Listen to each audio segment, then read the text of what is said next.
Hey guys, this is Gloria. So I am here because I wanted to share with you guys how I created a fussy cut stamped image of some stamps that I have. We all know that we can stamp out our stamps and then cut them out with scissors, but it's kind of time consuming. And if you have a brother scan and cut, you can actually just uh, make a stamp image of your stamp and then put it in your brother scan and cut and have the machine to cut it out. Well, I don't own a brother scan and cut. Wish I did, but I don't. I do have a Silhouette Cameo.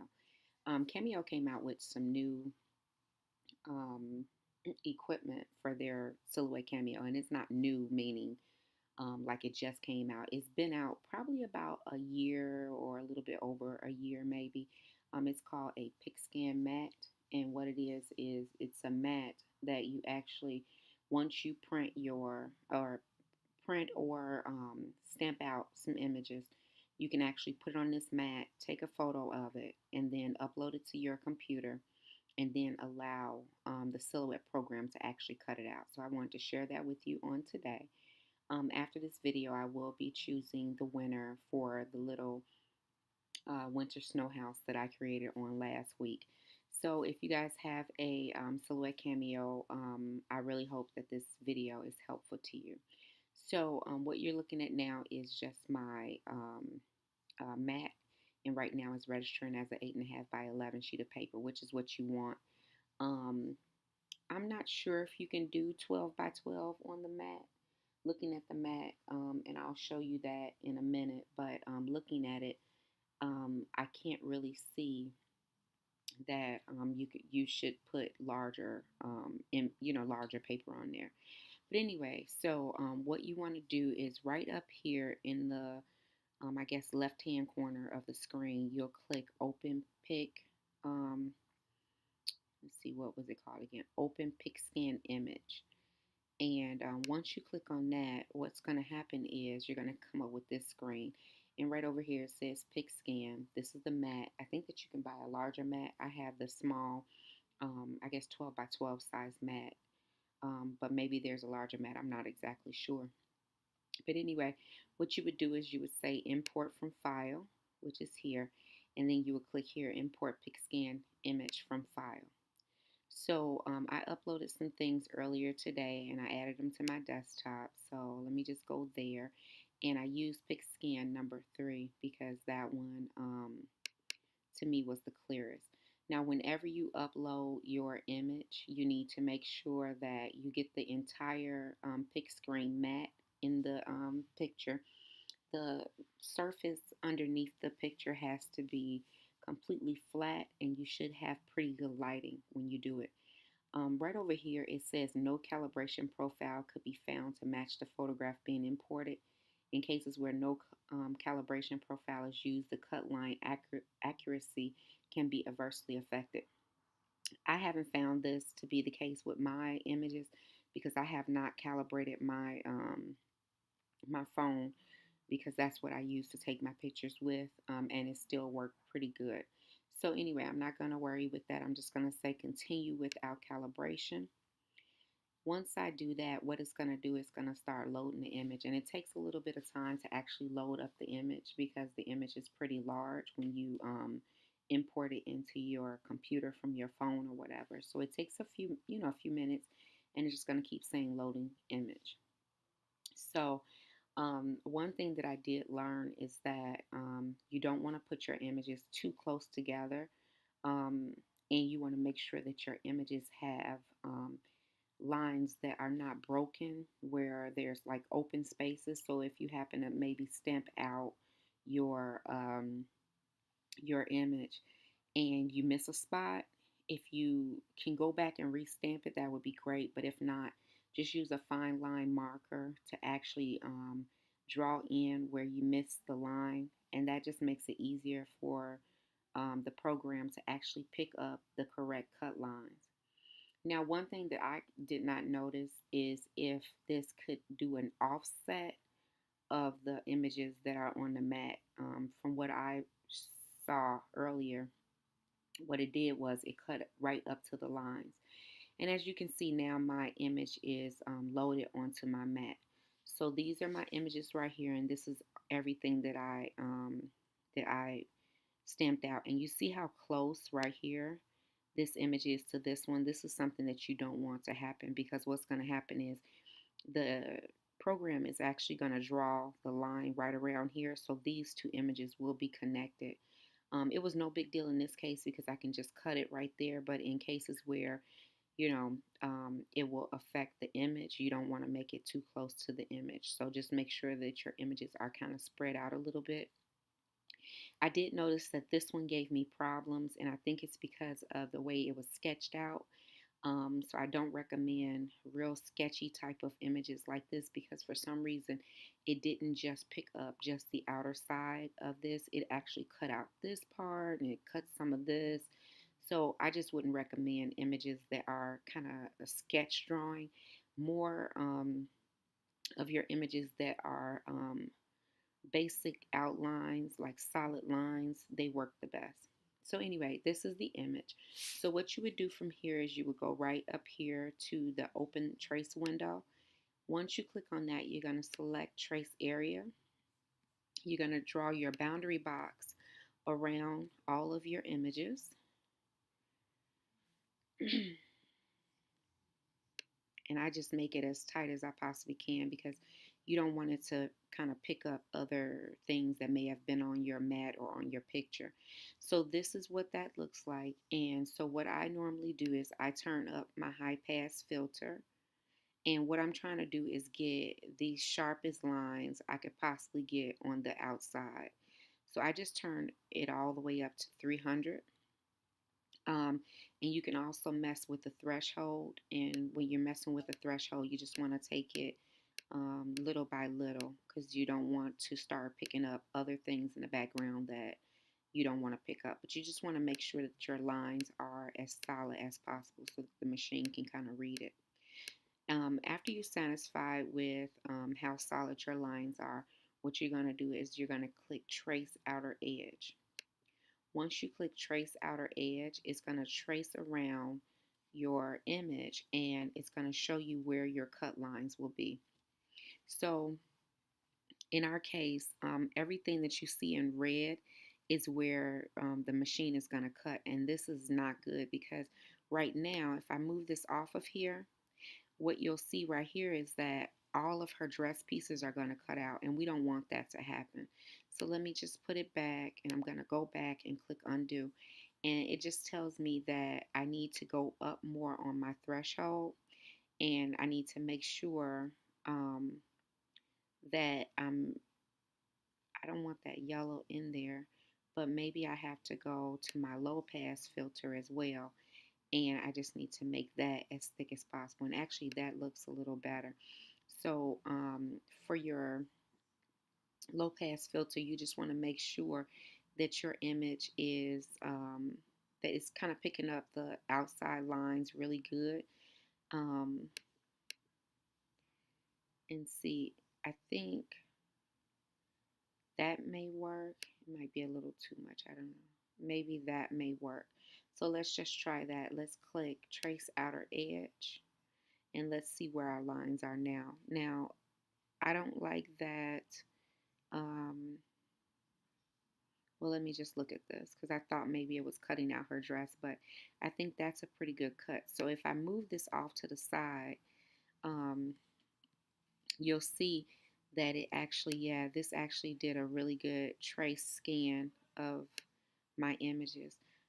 But as you can see, the cup you see right there, I don't want that to be there, because with that being there, then it's going to cut out that portion of the cup. So what I'm going to do is I'm going to go up to Object, and I'm going to go to Release Compound Path. And so when I do that, all I have to do is go in here and click Object, Release Compound Path of this image here, and then I should be able to delete.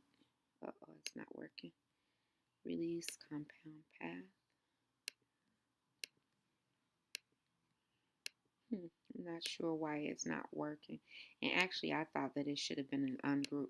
But the other thing that we could do is we can go here to our eraser tool, And I can just go right up in there and actually erase this part of the image that I don't need. And I'm just erasing all that, and I'm going to go back a little bit because I made a mistake and erased a little bit too much. So let me go to my smaller eraser, and I'm just going to try to be a little more careful and not erase that part of the line that I need. Okay, so that's a little bit better. And then even right here, I could, well, I'm not going to erase that because then I'll have to try to draw a line right there, and I don't want to have to draw a line. But anyway, this is my image now. And so what I'm going to do is I'm just going to take this back over. Uh-oh. Put it back where it was. Group it all back together. Object, and then group. Okay, so it's all grouped back together. So now I can move it together. And then all I'm going to do is I'm just going to try to line it right back up with my image. And now, mind you, you I could have did an offset, I guess, with that part of the trace. And then that way it would be a little bit bigger than the cut lines that I have here. And it wouldn't cut all the way to the edge of the cut lines on my images, but I'm okay with it cutting to the edge right now. So what I mean by that is I could have took the red part of the image and actually did an offset of that image, increased it by like a quarter, a eighth of an inch, something like that, and then that way it'll be like a little halo or a little line, like a line space around it. Like when you fussy cut. But I don't want that. I just, want to just cut out the image. So anyway, after you get this all done, what you're going to do is you're just going to send this to your silhouette. And right now I'm not connected to my silhouette, but as you can see, the dark red lines is the only lines that will cut. And so it's going to actually fussy cut my images. What I would recommend though is if you're doing this, you can do multiple images, that's fine, but some images are better traced than other images. I would just say to make sure that you have space between your images, and if at all possible, maybe do a whole page of the same image, and just that way you'll have these images already print and cut for you, and all you have to do is just color them in and use them on a project. So that's about it. Once I click start, if I was connected to the Cameo, it would just cut it out.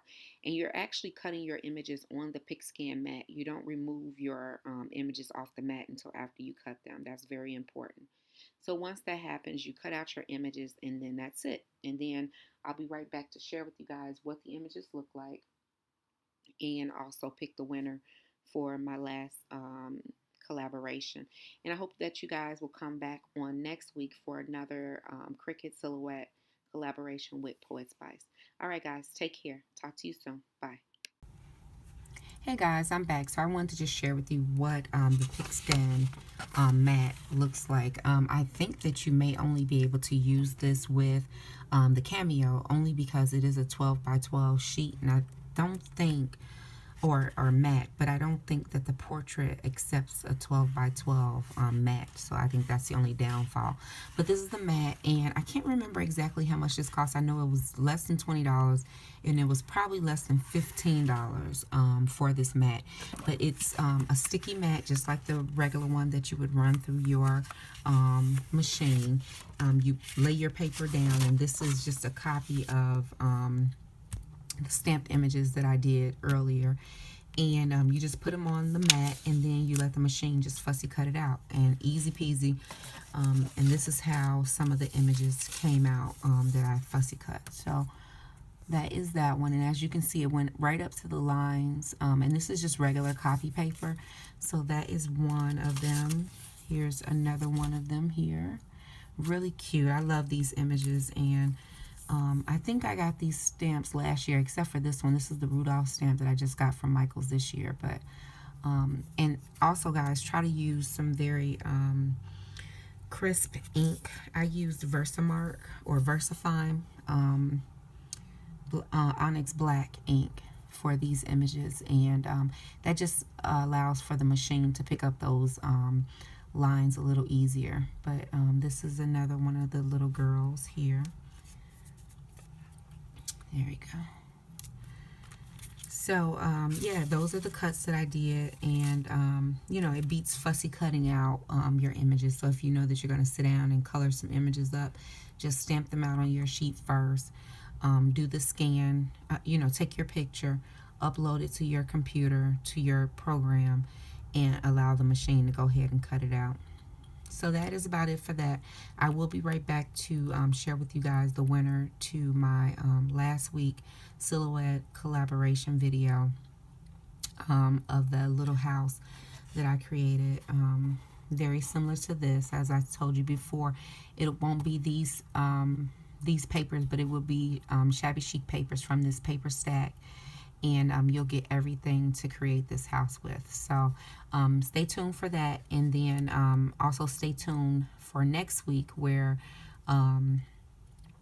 we'll have another silhouette Cricut collaboration with Poetspice, and that should be fun as well. This should go through December 10th, I believe.